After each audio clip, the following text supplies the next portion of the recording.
Assalamualaikum warahmatullahi wabarakatuh. Salam jumpa dengan Suluh Berkah Channel. Kali ini adalah Kultum kajian Ba'da Sholat Jumat di Masjid Quba dengan mengangkat topik tentang macam-macam panggilan dan ketercukupan dari Allah Subhanahu wa Ta'ala buat orang-orang yang memenuhi panggilan itu. Sebelum Anda meninggalkan channel ini, jangan lupa subscribe, like, dan komen untuk keberlanjutan dari tali silaturahim kita. Selamat menyimak dan menyaksikan. Warahmatullahi wabarakatuh.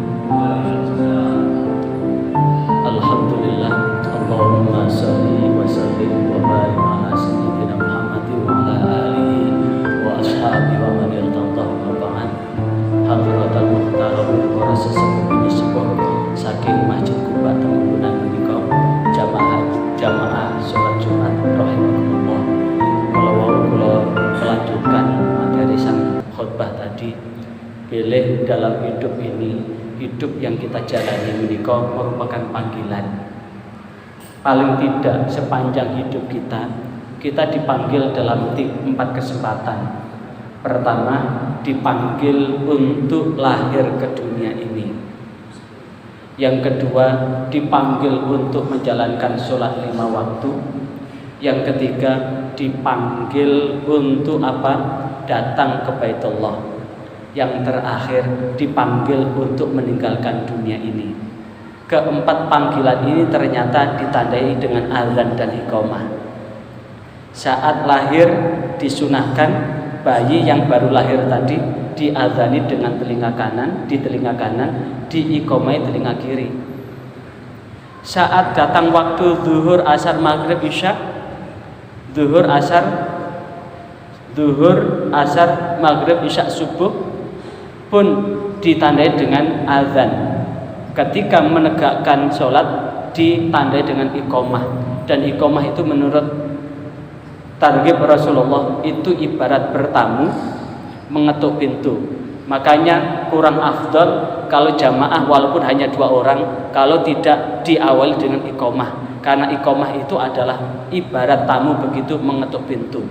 Bahkan Rasulullah ketika iqamah dikumandangkan, maka pintu langit terbuka, sehingga ketika adzan itu betul-betul komunikasi kita dengan Allah betul-betul nyambung. Panggilan ketiga itu adalah panggilan haji. Umroh itu juga panggilan. Kenapa? Walaupun kita dengan serta-merta kepingin datang ke Baitullah, kalau belum dipanggil oleh Allah, tidak jadi. Banyak loh cerita tahun-tahun yang lalu, udah berangkat dari arah timur sana, sampai di Probolinggo minta turun karena mabuk kendaraan. Akhirnya apa? Tidak mau naik bis, tapi minta ojek. Sampai ke Mekah ngojek, apa ada, akhirnya pulang. Ada yang kemudian sudah di asrama haji, sampai asrama haji mencret, tidak sembuh-sembuh, keluarganya akhirnya dipanggil untuk menjemput. Ada yang sudah sampai pesawat, karena apa? Lawang besi sakmene gedene lho, miber. Akhirnya takut jatuh, sampai di pintu pesawat minta pulang. Ada yang sudah sampai Jeddah, sakit, masuk rumah sakit.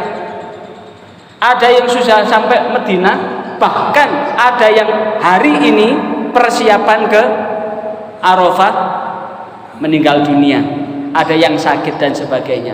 Artinya apa?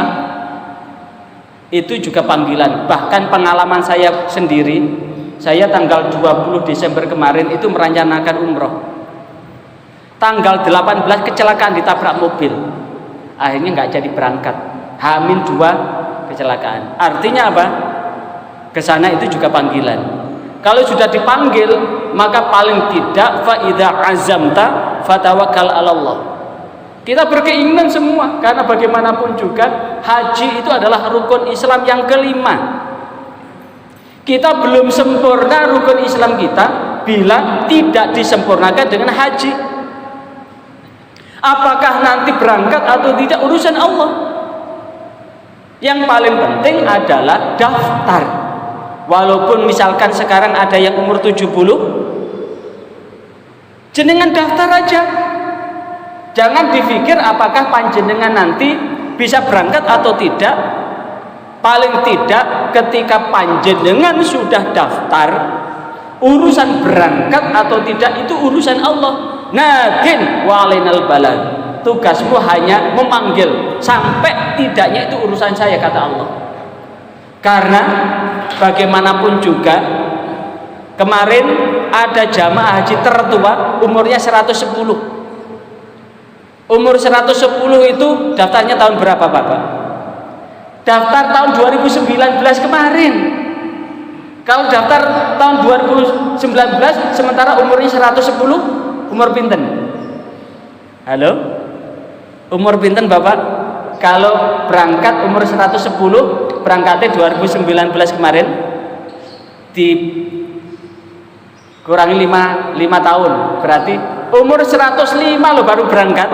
Wong anaknya yang mendamping itu sudah kakek-kakek betul kemarin. Itu kemarin saya lihat di iNews TV itu. Udah kakek-kakek betul. Cucunya itu loh sudah punya cucu. Jadi sudah canggah itu.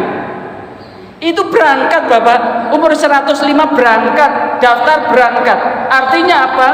Untuk berangkat ke sana itu tidak nunggu sehat atau tidak nunggu muda atau nunggu. Tapi kalau Allah sudah berkehendak untuk berangkat, berangkat. Apalagi Kementerian Agama Republik Indonesia ini berkomitmen bahwa panitia haji ini betul-betul ramah lansia. Tahun kemarin betul-betul ramah lansia. Hari ini juga betul-betul ramah lansia. Bahkan di seragamnya ada simbol berkhidmat melayani. Jadi dengan menengadahkan tangan, ditadahkan tangan ke atas, betul-betul seluruh petugas ini betul-betul petugas yang ramah lansia. Karena itu agar kita nanti meninggal tidak disuruh memilih jadi Yahudi atau Nasrani, monggo. Ada uang berapapun, monggo. Misalkan panjenengan hanya uang 3 juta, masukkan ke bank syariah. Karena ini mitranya adalah bank syariah. Masukkan 3 juta. Nah, inilah yang sesungguhnya Bapak Ibu, Bapak semua. Kalau sudah berniat begitu, betul-betul dimudahkan oleh Allah. Pengalaman pribadi saya, alhamdulillah, saya sudah ditakdirkan haji sendiri tahun 2011, 2012 dikasih kesempatan untuk membimbing jamaah, 2018 dikasih kesempatan membimbing jamaah. Untuk umroh alhamdulillah sudah 11 kali. Itu pun sampai detik ini belum 1 rupiah pun yang saya keluarkan untuk berangkat ke sana. Artinya apa? Ke sana tidak harus punya duit yang lengkap. Cuma ketika saya berangkat tahun 2011 itu, istri minta ikut. Saya daftarkan dulu 5 juta, sisanya ambil dana talangan. Tapi betul-betul di luar prediksi saya. Saya perkirakan 1 tahun baru bisa melunasi 20 juta yang jadi dana talangan itu. Tapi alhamdulillah 2 bulan udah mampu melunasi, karena di tahun itu saya terpilih dalam 1 lomba nasional. Saya mendapatkan hadiah 25 juta, bisa untuk nutup uang itu. Artinya apa? Jika kita punya keinginan hari ini hanya punya uang 500 ribu, daftar aja. Ini juga pengalaman teman guru TPQ di salah satu kecamatan. Guru TPQ itu bayarannya kan 1 bulan 30 hari ya. Rata-rata tidak ada yang lebih dari 1 juta itu. Rata-rata bayarannya hanya 50, 100, 150, paling banter 250. Tapi saking niatnya untuk daftar, ikut apa itu? Daftar setiap bulan nyicil Bapak. Nyicil. Tapi apa yang terjadi? Nyicil hanya 100, tapi kadang-kadang diundang. Moro-moro ada tetangganya minta dipimpin tahlilan, minta nasihat, kemudian diamplopi, dikumpulkan, dimasukkan. 3 tahun berangkat Bapak. 3 tahun berangkat. Artinya apa? Kalau sudah ada keinginan, maka Allah akan memudahkan rezeki. Jadi siapapun yang kepengen ke Baitullah, apakah itu haji maupun umroh, kalau sudah ada keinginan betul, maka Allah akan betul-betul memberkahi rezekinya. Yang kedua, ini juga saya sudah mengalami sekolah.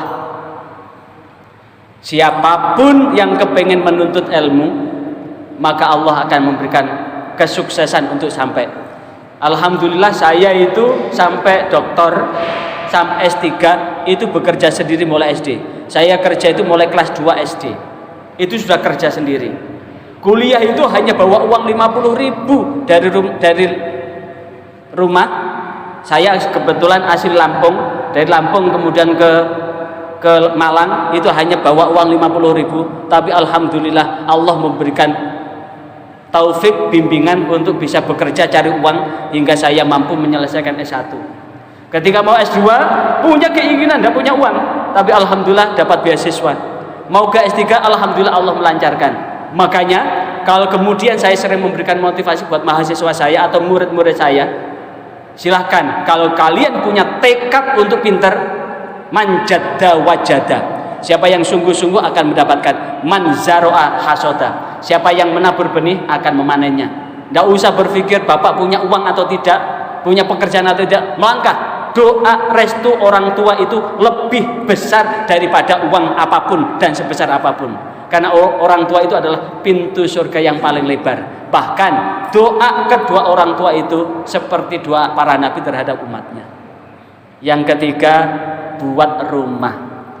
Allah itu sudah gadang makhluknya itu punya rumah. Adapun sampai tua tidak punya rumah itu salah sendiri, tidak bisa mengelola penghasilannya. Uang sampai laba-laba aja bisa bikin rumah, apalagi kita yang oleh Allah dikasih akal pikiran, nalar untuk bekerja dan mencari uang yang halal dan thayyibah. Insyaallah 3 hal ini akan dimudahkan. Karena itu doa saya buat kita semua, panjenengan semua, mudah-mudahan yang hadir ini betul-betul umurnya barokah, rizki pekerjaannya barokah, menghasilkan uang yang barokah, luweh tur-turah saged didamel sangu teng Mekah untuk haji maupun umroh. Masih ada sisa, bisa untuk nambah rumah, bisa untuk memperbaiki rumah. Masih ada sisa bisa untuk beli sawah. Masih ada sisa bisa untuk beli mobil walaupun sedikit mewah. Cuma setunggal bapak, ojo polah-polah bojo nambah ngamangke rumah tangga ini ngarai bubrah. Karena jangankan kita orang biasa, wong Nabi Ibrahim aja tidak bisa berbuat adil kok. Secara lahir tidak bisa berbuat. Bayangkan Siti Hajar itu ditinggal seorang diri di lembah Bakah, yang lembah yang kering dan tandus. Gara-gara apa? Siti Saroh itu apa? Cemburu. Tidak kepingin cintanya Nabi Ibrahim itu terbagi, dan tidak ingin perhatiannya kepada Saroh itu dilihat. Makanya kemudian Siti Saroh di dalam Qomus Qisasul Anbiya, sekali lagi di dalam kitab Qomus Qisasul Anbiya, Siti Saroh sampai begini, wahai Mas Ibrahim, engkau jauhkanlah Siti Hajar sampai saya tidak pernah melihatnya kembali. Betul, tidak pernah melihat kembali. Wong satu di Palestina, satu di Mekah. Waktu itu belum ada pesawat bapak, jalan kaki. Kalaupun toh naik onta butuh berbulan-bulan, tidak mungkin sekarang yuk begitu. Artinya apa? Hidup ini adalah bagian dari takdir Allah. Ayo agar kita Allah ridho buat kita semua apa yang menjadi. Demikian liputan khutbah di Masjid Quba. Bagi Anda yang baru bergabung, sebelum meninggalkan channel ini jangan lupa subscribe, like dan komen untuk keberlanjutan dari tali silaturahim kita. Sampai jumpa di kesempatan yang lain. Wassalamualaikum warahmatullahi wabarakatuh.